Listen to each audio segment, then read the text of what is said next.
Whoa, that's pretty good talent, man. This dude actually animates his stuff. I don't have that kind of talent. I've got, here. Does this put us on an even playing field? I have Castlevania on the Nintendo. No? How about Exorcist on DVD? No? Kathy Lee Gifford's Sentimental on audio cassette. Admit your envy.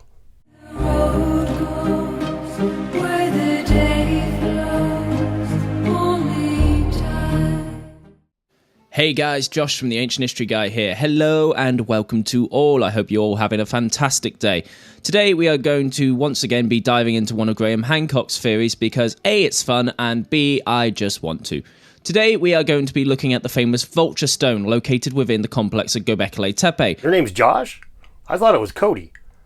I never was good at the names of those different Fisher-Price little people. I could barely keep up with my G.I. Joes and Transformers as a kid, and then now, 50 gajillion years later, I could barely remember this shit. But anyway, it's pretty refreshing, actually, to hear that you say that you want to review Hancock stuff, and instead of like you're begrudgingly do it because you think that it needs to be debunked. It's something that you think is fun and enjoy, and that's pretty cool, because I like Hancock stuff too, and a lot of it I don't agree with as well. However, I think we're going to take quite a different approach here as we go into the Gobekli Tepe thing. What is the Vulture stone? Well, simply put, it's a giant slab of standing limestone with vultures and scorpions carved into it, within the ancient site of Gobekli Tepe. Now, the Vulture stone is actually one of the many standing stones around the temple. It just so happens to be the most highly decorated. And so it draws the most attention as a result. The Vulture Stone, aka Pillar 43, aka that really cool rock right there, has a lot more going on to it than just some scorpions and some vultures. For one, there's only one of each of those on there. But more than that, there's a lot of other stuff on there, not just animals, but some symbolism too. So I kind of feel like you're oversimplifying this here right out the gate. Graham Hancock claims that these symbols, these shapes, and these essentially halos of animals are actually constellations, because obviously the scorpion shape is a reference to our own very modern constellation, Scorpio. Graham Hancock didn't mention it in the episode of Ancient Apocalypse, so I'm not surprised that Josh missed it here, but Dr. Martin Sweatman actually published and had a paper peer-reviewed on this. This isn't just like some idea. This is Archaeoastronomy. This has been peer-reviewed. Now, it's contested, obviously, but to just be like, well, you know, they look at this and they think whatever, that's not accurate. This is archaeoastronomy this is peer-reviewed science. All right, it's maybe science you disagree with, and that's fine.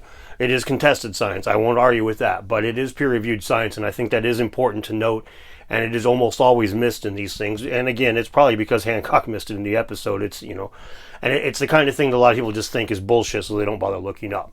But in addition to that, Scorpio is one of the oldest constellations that we know of. It's so old that the oldest star catalogs that we have from Babylon reference getting it from the Akkadians, and then we don't know where they got it from. And that's like 4500 BC. We're talking like a long, long, long time ago. So calling this a modern constellation, that's not accurate at all. He then goes on to claim that these depictions are a warning to us about a comet that struck the Earth and caused mass devastation, and the constellations being portrayed are a sort of mark in the calendar, so as to A, tell the visitor that this event happened on such and such date, and B, tell future humans that this could happen again. Sufficient to say there are multiple problems with this theory. Well, I will agree with you out the gate that this is not something probably made to warn future generations about. It does make a lot of sense that this would be a place that was used to view comets and to watch meteor streams and stuff. I mean, you would know the time of year that kind of stuff happens, so it would kind of make sense that recording dates and things into the stone would be a big deal, especially if a big rock did smack the Earth at a certain point. That date would be worth remembering. And there's a lot of serpent symbolism at the site, and no archaeologist or anthropologist really would debate that that's frequently equated with comets. Serpents, really anywhere in the world you can find that symbolism. You actually provide a link to a lot of that stuff, Josh, and I'm not really sure why, because it doesn't support any of the points that you make throughout this. But if you look through this link here, there's a lot of pictures of snakes at the site. So it does track that it was a place that potentially was used to watch meteor streams or comets. This isn't a stretch. I would completely agree, though, with the idea of them warning future generation 10,000 years from now that the rock was coming again. That's a bit of a stretch. It is very much leaning on our Western version of constellations. The Western constellations are, after all, directly adapted from Greek myths and constellations, which they themselves are a corruption of ancient Sumerian Babylonian myths. However, all around the world, people drew different shapes in the sky. I mean, I as a kid thought the belt of Orion was the head of a horse. Now, this is the kind of take that's very modern, and in my opinion, it relies on not getting archaeology and or astronomy. And it's not surprising that Josh has this take. A lot of people do. But it's because he doesn't use Orion. The ancients used Orion to hunt and to plant crops and to tell time with, and he doesn't. So to him, he can just interpret Orion as any old thing because nobody sat him down and was like, that's the hunter in the sky. But when that was the clock, he would have learned it like he learned his numbers. It would have been early stuff, and there would have been no room for these alternate interpretations because you need to know where that hunter in the sky is to find your way home on a boat, or to know where the buffalo are going to be, or when to plant the corn. All right, this is like basic stuff, really, in my opinion, for archaeoastronomy. So from that perspective, yes, a constellation like Scorpio that we know goes back at least 6,000 years, like it's recorded back at 6,000 plus years. So we know it's halfway back as far as Gobekli Tepe to begin with. It's not really a stretch for it to make it the rest of the way back, with much of the rest of the Zodiac being changed along the way. Because yes, pieces are going to fall off, societies are going to change, but they're also going to maintain certain core key principles, right? Like religion, like we'll talk about in a little bit. There will be certain core key principles that are maintained even when all kinds of other pieces are peripherally fall off. The basics will be maintained. And in this case, the constellation Scorpio is on the ecliptic. It's one of the constellations that makes up the Zodiac, and it's in the path of the sun. It's used to tell time with. It's part of a 12 constellation timepiece that our clocks are actually based on. And side note really quick, the constellation Scorpio was one of the cardinal points, one of the four main constellations where the equinoxes or solstices fell on 12,000 years ago when Gobekli Tepe was made. So it does make sense that it would be one of the named ones back in those days. But when we already know that this constellation's made it over 6,000 years, and we know that it was got from another people before that, it's not really a stretch to think that this one made it back that far. As a matter of fact, if you were to find that exact scorpion symbol on a Babylonian border stone, there would be no debate. Astronomers would say, yes, that is almost certainly Scorpios. In China, Scorpio, the very constellation that is quote-unquote obviously portrayed at Gobekli Tepe, is completely different and actually makes up part of a larger constellation, or more room thing. Truth be told, Chinese constellations are weird. Yeah, Chinese constellations are a little weird, but what's not weird is the way that they've done the same thing that we have here in the West, and they've cut the sky into a number of pieces, 28 in the Chinese room system, but what it is, it's a way for them to track the path of the sun. That's why Scorpio is included there, because like I mentioned earlier, it's right in the ecliptic. It's right in the path of the sun. So, of course, it's going to be incorporated in that because they have a timepiece too. Their timepiece was inherited from the Hindus, and it's a little bit different, but it effectively does the same thing. So these asterisms are going to be incorporated. Now, again, the Chinese one's weird, but it's doing the same thing, and I think that's very important to note.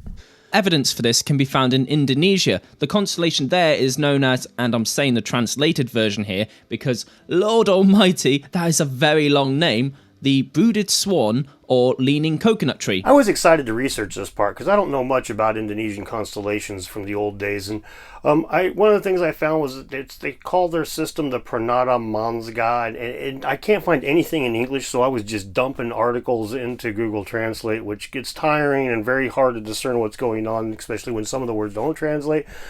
But what I was able to discern is that they do have a number of the same constellations we do, mostly the obvious ones, but Scorpio is among these ones. And yes, it's not considered a scorpion over there.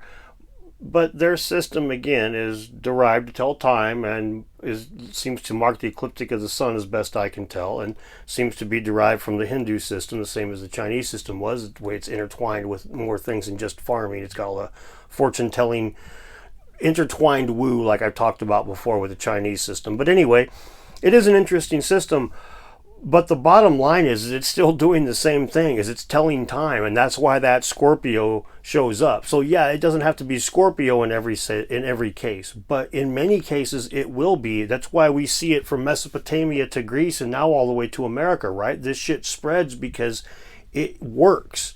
And in the old days, it was important. It was like teaching your kids the numbers on a clock. If we consider the vast distance of time between then and now, I think it's almost impossible not to come to the conclusion that they are not drawing our recognised constellations. In fact, it seems almost a bit ignorant to assume such.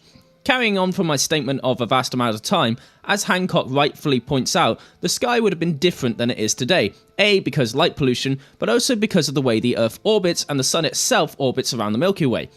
No, we have one recognized constellations and others that are resembling other asterisms, and this is, I've covered before, but this is very standard methodology, and I'll post a link in the description and a picture right here of the name of the article, but it goes over how this is what they do in archaeoastronomy, and it's frequently what they do in archaeology as well.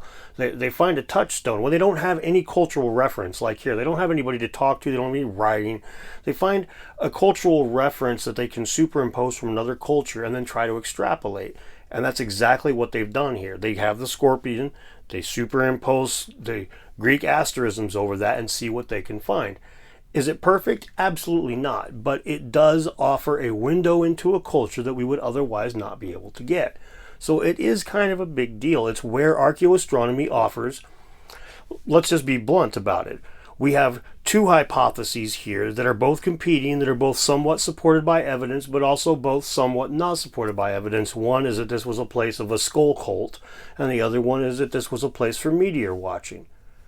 So archaeoastronomy is offering a whole entire second avenue of possibility here, but you're dismissing it out of hand because you don't really understand it. And your second statement here absolutely drives that point home.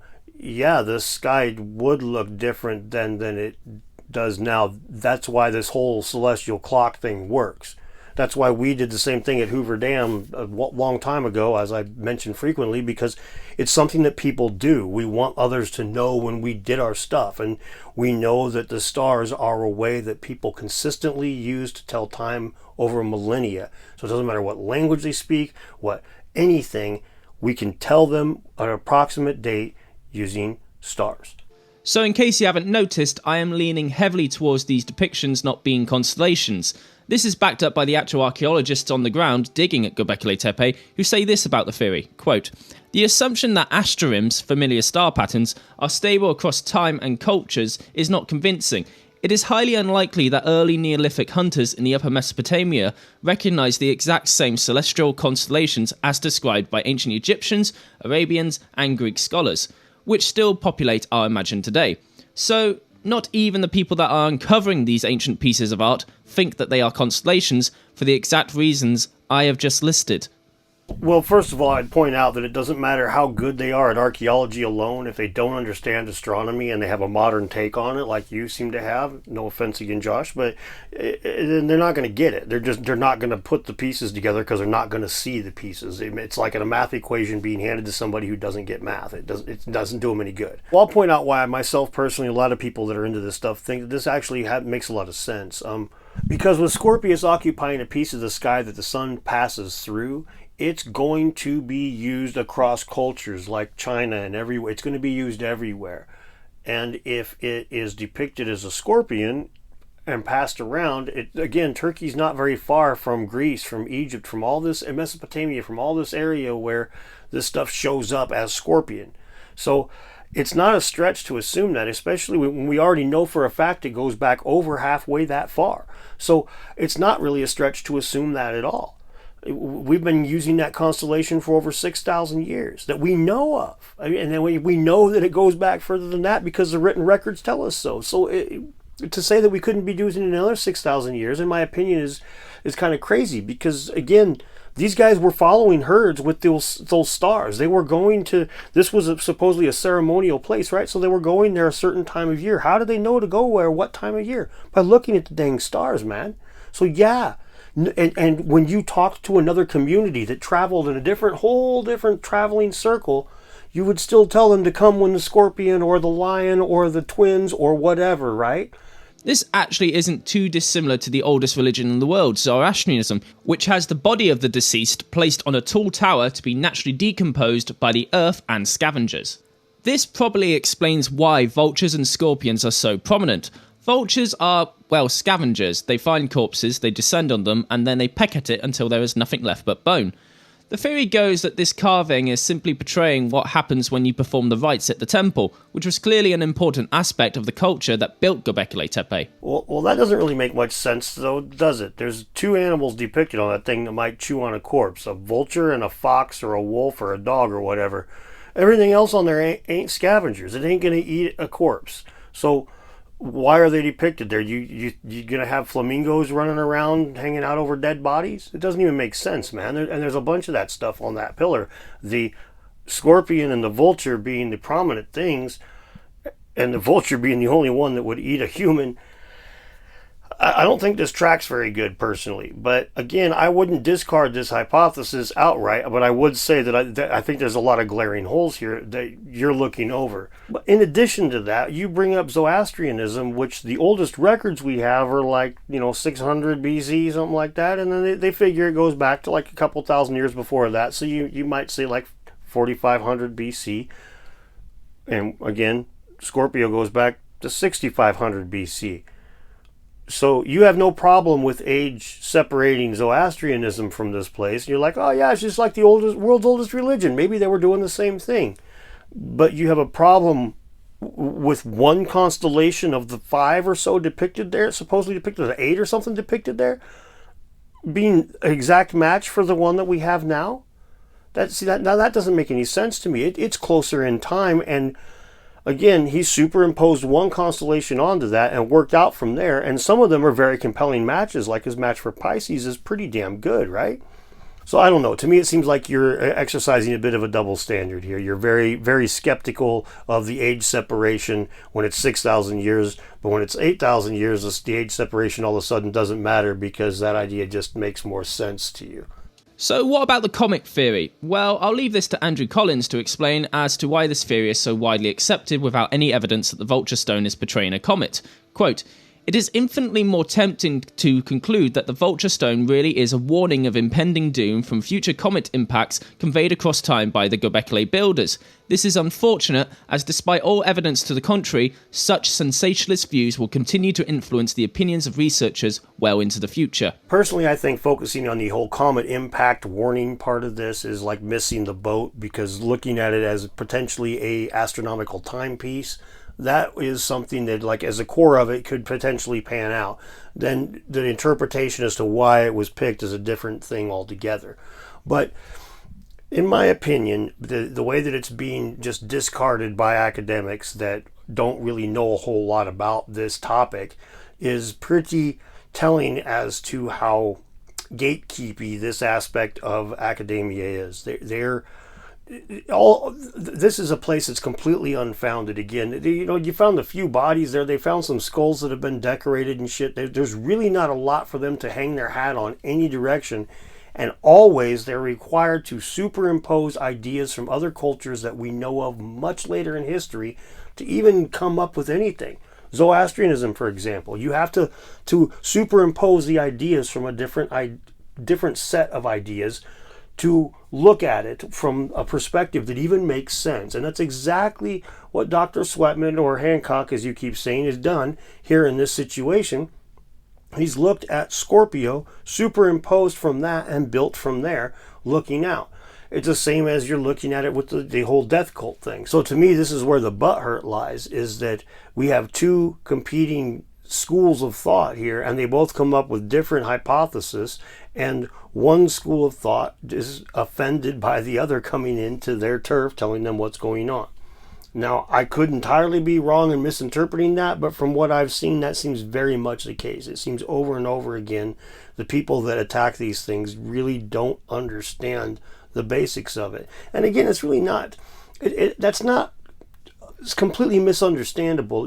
Again, we don't use the constellations like the ancients did. So if you don't even start from that perspective, like basic archaeoastronomy idea of the constellations were goddamn important to these people, you're not going to get it. You're just not. There's no way you're going to be able to put it together. You're not giving these things the gravity that they deserve.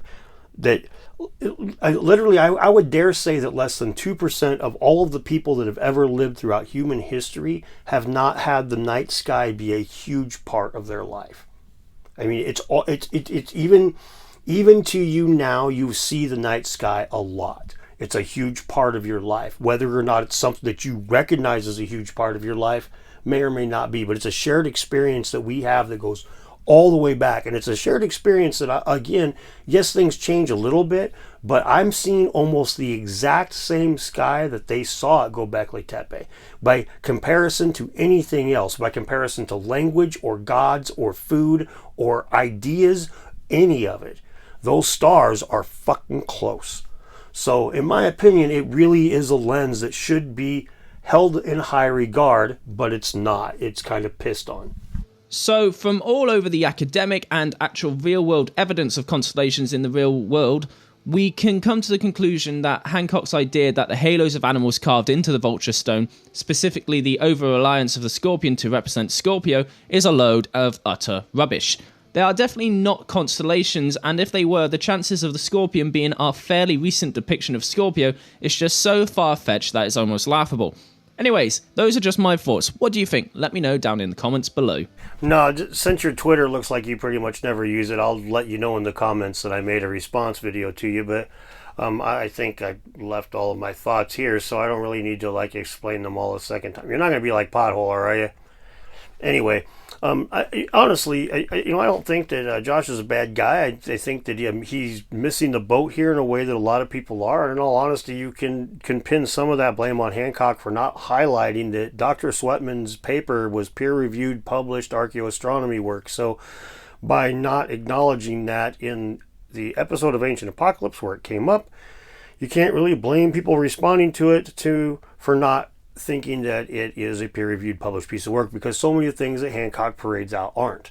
However, in this case, this is peer-reviewed, published archaeoastronomy. This is not just BS. This has some merit. Now, there are plenty of people that will attack it, and it does not mean that it's that it's the be-all, end-all of all the interpretations of Gobekli Tepe. Far from it. But it is one that should be considered far more validly, far more fairly than it is right now. In my opinion, it is just being completely disregarded by its association to Hancock and Ancient Apocalypse, and people not looking into it. In my opinion, that Pillar 43 representing a star clock of some type is every bit as valid of an interpretation currently, given the evidence we have, as it being a place where they laid out multiple bodies to be stripped down to some ritualistic Zoroastrianism-esque thing, right? But at any rate, I've already laid out my arguments, so we don't need to regurgitate them a second time. Thank you very much for watching. Don't forget to like and subscribe, and share the video if you would, please. The algorithm's all goofy nowadays. I was a little freaking out about it there for a second because YouTube just quit sharing things, but it's doing it to everybody. So yeah, when I joke around about sharing it with your grandma, don't share it with her if she won't watch it. But if your pastor will watch it, or your grandma's pastor will watch it, or your grandma's boss's pastor's cousin will watch it, send it.